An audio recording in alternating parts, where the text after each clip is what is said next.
நமஸ்காரம். உங்கள் அன்பிற்கும் அபிமானத்திற்கும் ஒரு வித்யாபுத்திரன் பி.ஆர். ராஜா குளத்தூர் என்று பேசுகிறேன். ஸ்ரீ மாத்திரை நமக. இது என்னுடைய 649வது வீடியோ.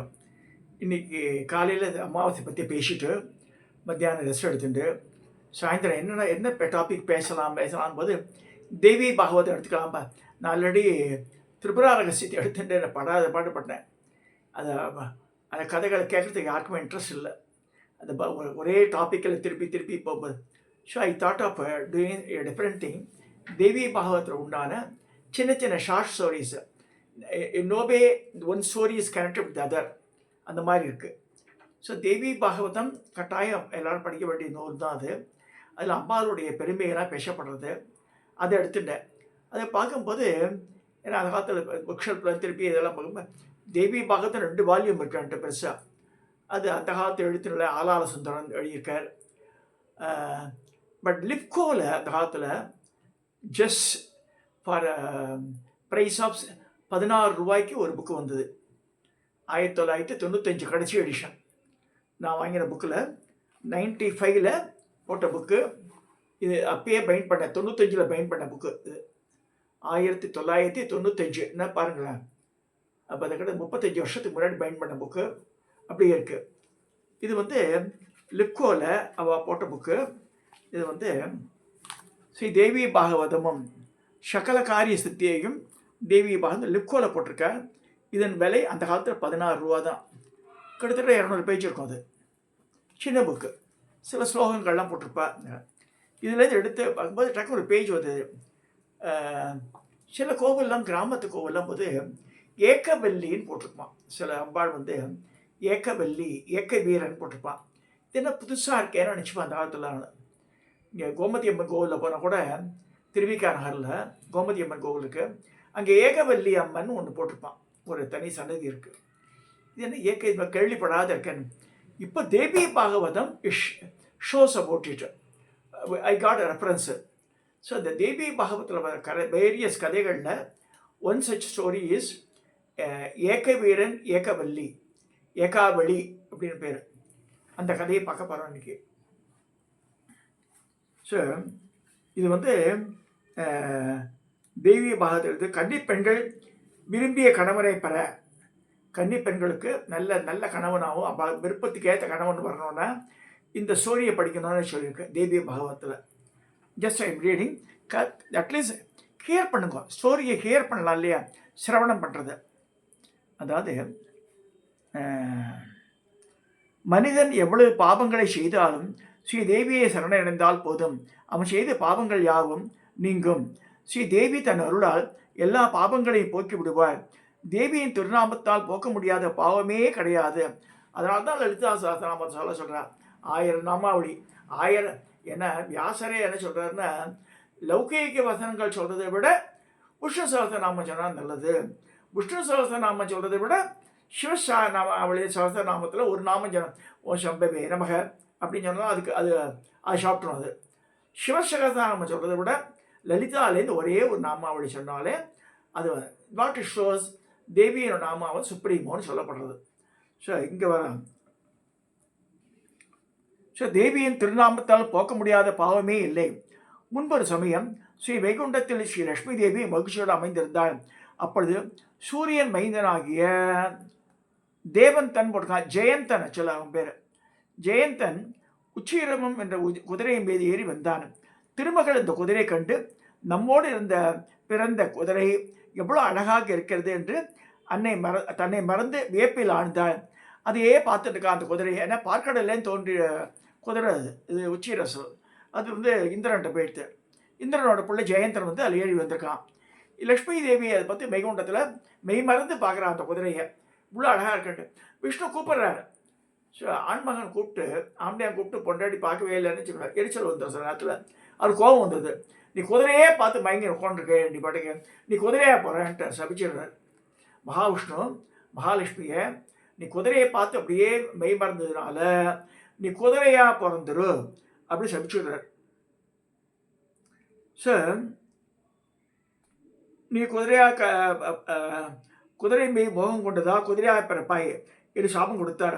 அதை கேட்டு மகாலட்சுமி திடுக்கிட்டாள்.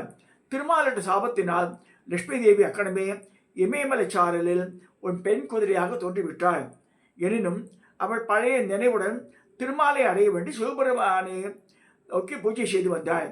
திருமாலும் சிவபெருமான் விருப்பப்படியே ஒரு ஆண் குதிரையாக மாறி அந்த பெண் குதிரையை சேரவே ஒரு அழகிய ஆண் குழந்தை பிறந்தது அவளுக்கு. திருமாலும் குதிரையாக வரார், மகாலட்சுமி குதிரையாக்க இவா 2 பேரும் இமயமலை சாரில் கூடி ஒரு குழந்தையை பற்றிக்கிறார். நல்ல ஆம்பளை குழந்தை. அது வந்து மனித இடத்தோட ரொம்ப அழகாக இருக்கான் அந்த பையன். அந்த பையன் பிறந்துடுது.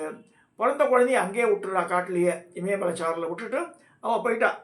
லட்சுமி பழையது அப்படி சுயரூபத்தை அடைஞ்சிடுறான். திருமாலும் சுயரூபத்தை அடைஞ்சு வைகுண்டத்துக்கு போயிட்டா. அந்த குழந்தைய விட்டு போயிட்டா இங்கேயே. இன்னும் அதுக்கு வேலை இருக்குது இங்கே பூமியில்.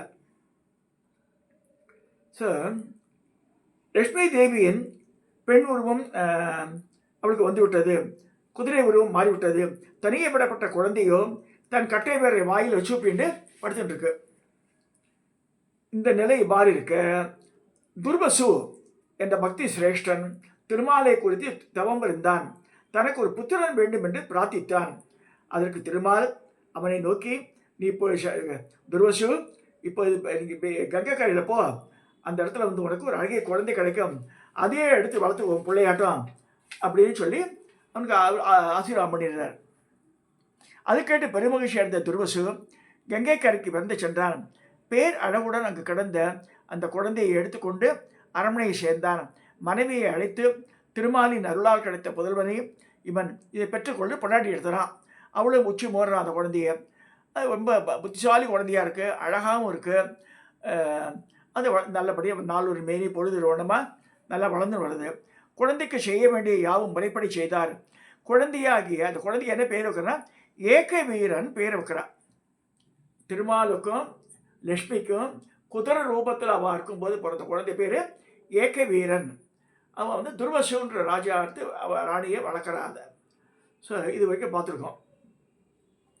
இப்படி சிறந்தி விளங்கிய ஏக வீரனை அரசன் அமைச்சரனை காட்டி, அமைச்சர்களே இவனுக்கு பட்டம் கட்டி விட்டு நான் வானப்பிரசம் போகிறேன், என்னிடம் காட்டிய மதிப்பையும் பதவியையும் நீங்கள் இவரிடம் காட்ட வேண்டும் என்று கூறினான். அவன் அரச பதவியிலிருந்து உள்ள பொறுப்புகளை எல்லாம் ஏக வீரனுக்கு விலக்கிவிட்டு அவனுக்கு பட்டாபிஷேகம் செய்து மனைவியுடன் காட்டுக்கு சென்று வானப்பிரசத்துக்கு போயிட்டான் ராஜா. ஏக வீரன் அரசனாகி மிக்க தோற்றப்பொலிவுடன் குறைவின்றி அரசாட்சி செய்து வந்தான். ஒரு நாள் அவன் குதிரை மேறி ஏறி வெகு தூரம் சென்று விட்டான். வெளியில் ஒரு தாமரை குளம் வந்தது. அந்த குளத்துக்கரையில் அழகிய பெண் அழுது கொண்டிருந்தாள். அவளை பார்த்து ஏக வீரன் மிகவும் வருத்தப்பட்டு, ஏமா இந்த மாதிரி அழுதுட்டு இருக்க, தனியாக உட்காந்துட்டு இருக்க, நீ உனக்கு என்ன ப்ராப்ளம் சொல்லு, ஐ கேன் சால்வ் அப்படிலாம் சொல்கிறான். அப்போ என்ன சொல்கிறா அவ, அரசே நான் வந்து உங்கள் நாட்டை சேர்த்துவ கிடையாது, நான் பக்கத்து நாடு. என்ன பிரச்சனைனா, உன் ஆட்சிக்கு உட்படாத வேறொரு நாட்டை சைப்பியன் என்ற மனுஷன் ஆட்சி புரிகிறான். அவனுக்கு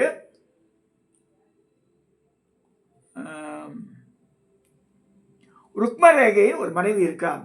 அவள் அழகிலும் செல்வத்திலும் திறந்தவள். எனினும் அவளுக்கு குழந்தை இல்லை. அதனால் ரிஷிகள்லாம் சொல்கிறான், நீங்கள் புத்திரகாமேஷியாக பண்ணுவோண்டு. அந்த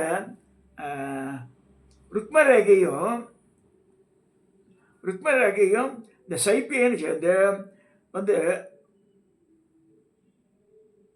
ரைப்பியன், அவன் பேர் ராஜா பேர் ரைப்பியன்.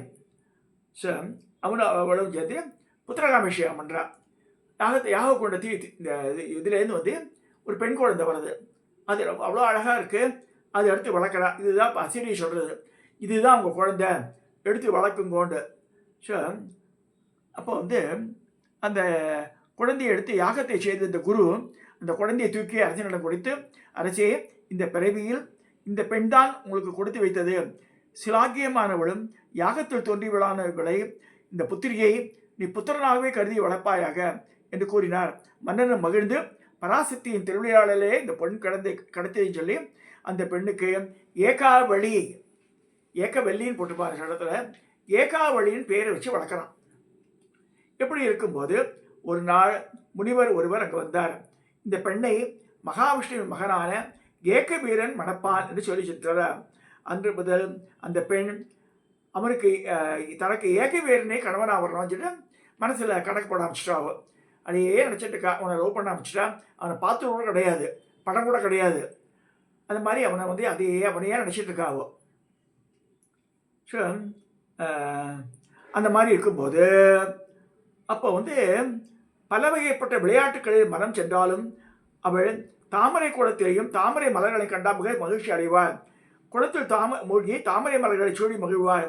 இந்த குளம் மிகவும் ரமணீயமாக இருப்பதாலும் ஆயிரக்கணக்கான தாமரைகள் வளர்ந்ததாலும் இங்கே ஏகாவளி இங்கே வந்தாள். அந்த அரசனது மந்திரியின் குமாரியாகிய நானும் அவரிடம் வந்தேன். வந்த இடத்தில் காலகேதுன்னு ஒரு அசுரன் வந்து இந்த புடவை கடத்தி போயிட்டான்.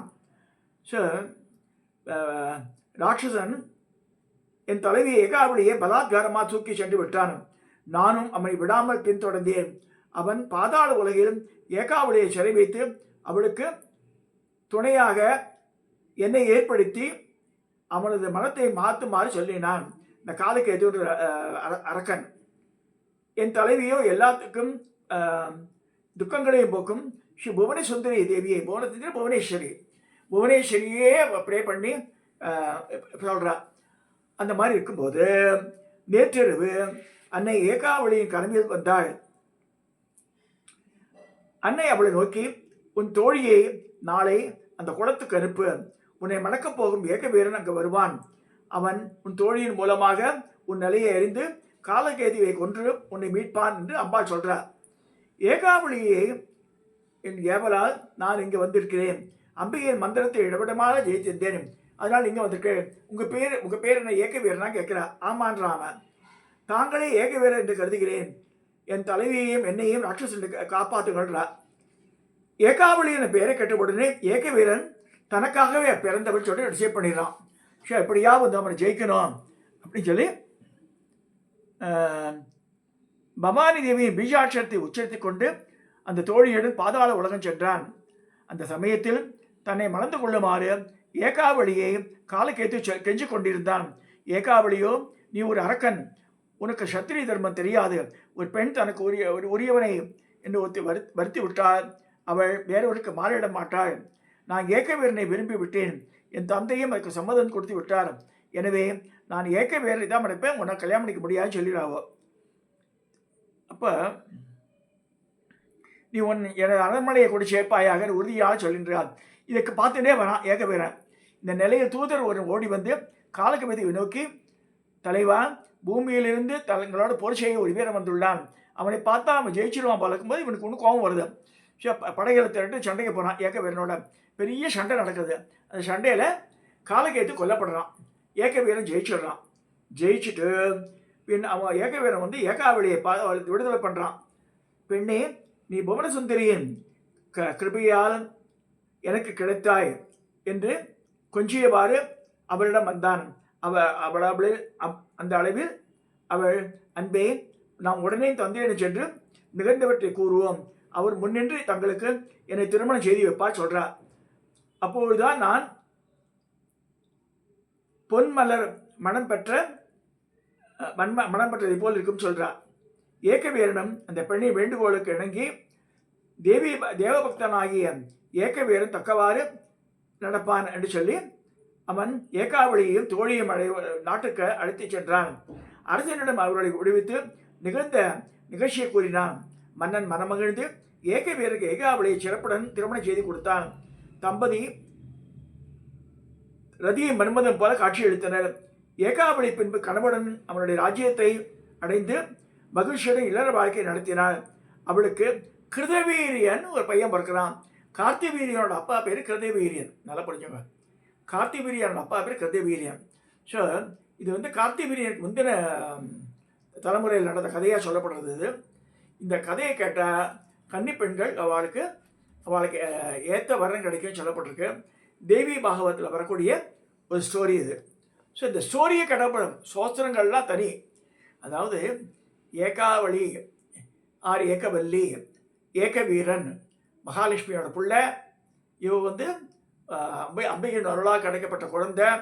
இவா 2 பேரும் கல்யாணம் பண்ணிக்கிறதுன்னு ஒரு பெரிய என்ன சொல்கிறது நிகழ்ச்சி இது. இந்த நிகழ்ச்சியை கேட்டாலே கல்யாணம் நடந்தணும்னு சொல்கிறது. பெண்களுக்கு அவளுக்கு ஏற்றவாறே வந்து நல்ல கணவன் கிடைப்பான்னு சொல்லி இந்த பதிவை நான் நிறைவு செய்கிறேன். தயவுசெய்து கேளுங்க. அது என்ன பிட்டாக கதை சொல்கிறேன். நான் வந்து தொடர்ச்சியாக சொல்லப்படுறதில்லை. ஒரு கதைக்கும் இன்னொரு கதைக்கும் கனெக்ஷன் இருக்காது. கடைசியாக ஒரே ரெக்வஸ்ட்டு, ஸ்ரீசக்கரம் வந்தாச்சு, 8 ஸ்ரீசக்கரம் என்கிட்ட இருக்குது, வந்திருக்கு.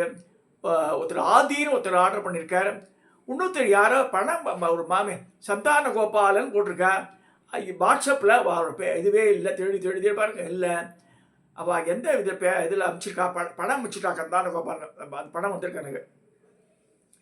அப்போ அட்ரஸ் எல்லாம் அமிச்சா நான் வந்து நான் 2 பேர் சேர்த்து தான் போக போகிறேன் நாளைக்கு. ஸோ அந்த ஆதின்றவருக்கும் இருக்கும். வேறு யாருக்கா நான் விட்டு பார்த்துருந்தா அவளும் தெரியப்படுத்துங்க, அவளுக்கு இந்த ஸ்ரீசக்கரத்தை அமைச்சு வச்சிடுறேன். இதை சொல்லி இந்த தேவி பாகத கதையை நிறைவு செய்கிறேன். சப்ஸ்கிரைப் பண்ணுங்க, ஷேர் பண்ணுங்க, லைக் பண்ணுங்க. ஒரு சப்ஸ்கிரிப்ஷன் வரத்துக்கே ஒரு நாளைக்கு உன்னோட 800 கடைசியில் 849 ஒரு 4849 50க்கு வரத்துக்கு இன்னும் 2 days ஆகுது. அதாவது சப்ஸ்கிரைபர்ஸ் நிறையா சேருங்க அதில். ஸோ அதான் உங்களை வேண்டி கேட்டுக்கிறேன்.